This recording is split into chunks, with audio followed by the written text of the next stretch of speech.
Hey, it's Evan. Before we start today's show, I want to tell you about an exciting opportunity at RAND's graduate school.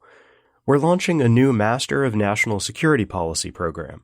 This is a one academic year program that equips students with the skills to grow or launch their careers as foreign and national policy practitioners, researchers, and more.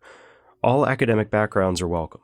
Students in our new master's program will learn from leading experts who are shaping national security issues.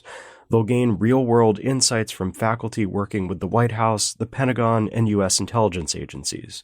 Students will conduct research and analysis on critical national security challenges, and they'll develop expertise in important topics like the defense acquisition process, national strategy, and space policy. Full-time and part-time options are available to support your schedule.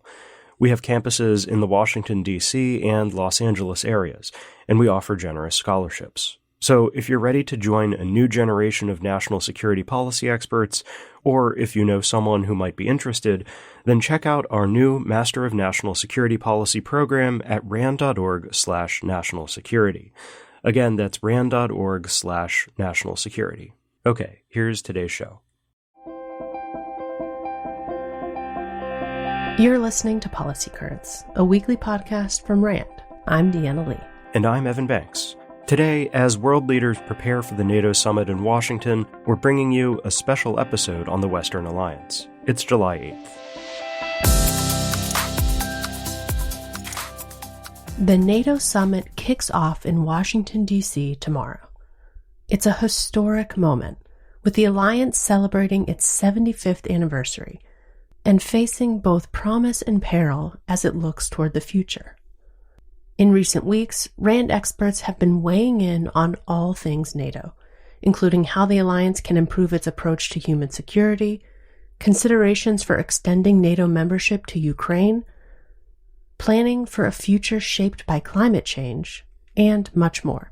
You can dig deeper into all our NATO resources at rand.org. But we'll spend most of today's episode discussing what RAND researchers said when we asked them two questions. What's one challenge facing NATO today? And what's one opportunity that the alliance could seize to help secure its future? Let's start with the challenges. Our experts covered a lot of ground, which speaks to the complexity of today's global security environment. Some researchers emphasized the need to address Russian aggression, both in the short term and long term. Defense analyst Hunter Stoll noted that China is supporting and modernizing the Russian military-industrial complex, and a Russian war industry backed by Beijing's capacity and production will challenge NATO's support to Ukraine in the long run. And even as Russia continues to work to rebuild its military, senior policy researcher Michel Grisset said, quote, "A partially reconstituted Russian military will pose a significant threat and potentially a more unpredictable threat to NATO interests." And according to Samuel Cherep, distinguished chair in Russia and Eurasia policy, the long-term challenge of dealing with Russia after the war in Ukraine is over could be a much more complex endeavor for NATO than supporting Ukraine during the war. Some of our experts noted that the most serious challenges facing the alliance may be internal. Arguably, said Raphael Cohen, director of the Strategy and Doctrine program in RAND Project Air Force, the greatest challenge to NATO today comes from within the alliance, particularly rising populism and publics that continue to question the value of the alliance.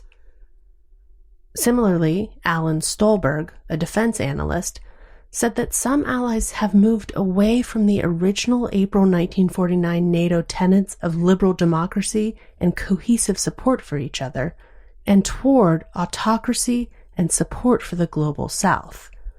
The result has been fractured decision-making. Senior researcher Anna Dowd added that cohesion is key to the future of the alliance. Quote, "If NATO is to effectively prepare for the return of great power competition, it will need a greater sense of unity to promote decisive action." Other significant challenges highlighted by RAND researchers include the need to adapt and integrate new technology.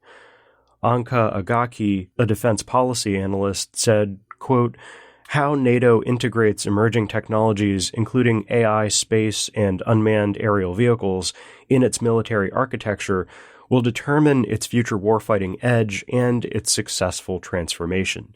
Getting it right at scale, at speed, and in time will be critical. And finally, Kyle Ann Hunter, director of the RAND Women, Peace, and Security Initiative, discussed the importance of integrating gender perspectives into all NATO operations in a meaningful way. That means moving beyond the approach of, quote, add women and stir, she said. As for NATO's opportunities, there are many. James Black, Assistant Director of Defense and Security for RAND Europe, said that there is much more that NATO could be doing in partnership with the EU to bolster resilience and preparedness. Quote, this is essential in an age of growing state threats, climate change, and tech disruption. William Courtney, an adjunct senior fellow at RAND and former U.S. ambassador, also emphasized the importance of working closely with the EU. Ukraine, Courtney noted, has already benefited from combined EU and NATO efforts to marshal support amid its war with Russia. Bruce McClintock, who leads the RAND Space Enterprise Initiative, said that this week's summit presents a key opportunity to build on NATO's nascent space policy and structure. Caitlin Lee, director of the Acquisition and Technology Policy Program for the RAND National Security Research Division, said that the war in Ukraine has led to recognition that the United States needs to co-produce defense materiel quickly and at scale in the wartime theater.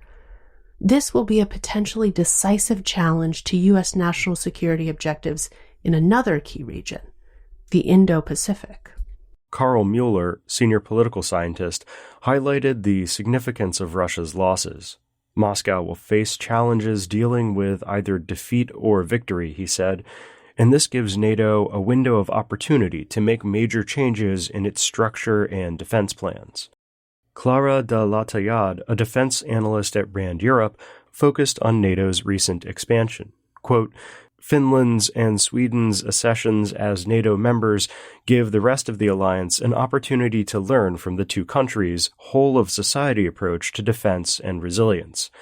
This could help better prepare NATO citizens for today's threats.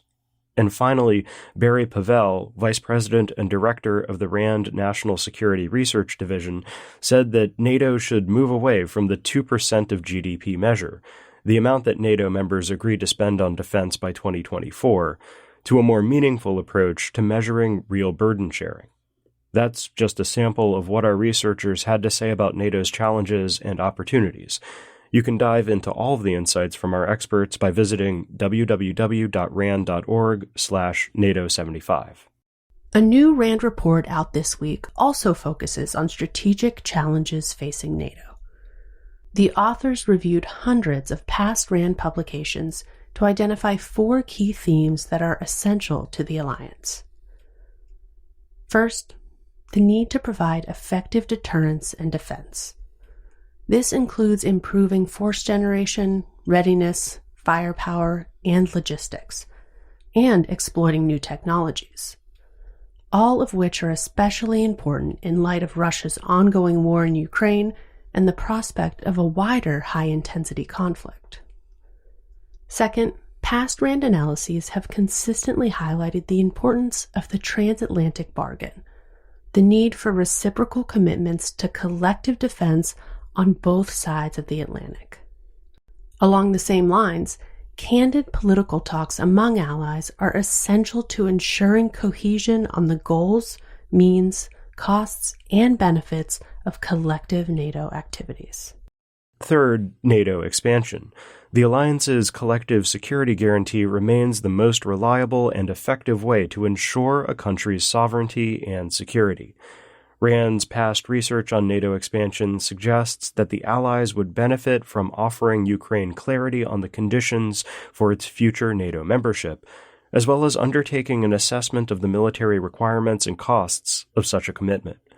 This week's summit, in fact, may be the right time to take such steps. Fourth, and finally, it is essential that NATO adapts its strategy and structures to meet changes in the security environment. In particular, findings from RAND research reveal important lessons on the value of partnerships. Partnerships are key for addressing potential risks to the alliance posed by technologies such as AI, as well as other complex challenges such as the threats posed by China. The authors emphasize that success in all four of these areas requires maintaining political cohesion and unity of purpose within the alliance.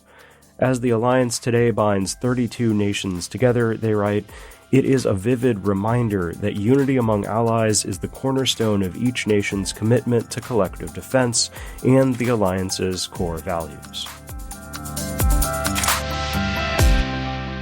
That's it for today's special episode. You can find all the research and insights we discussed today, plus even more NATO content at www.rand.org/NATO75. And don't forget to follow us on social media, as we'll be focusing on NATO during this historic summit week. We'll be back this Friday with a regularly scheduled episode. We'll see you then. RAND is a nonprofit institution that helps improve policy and decision-making through research and analysis.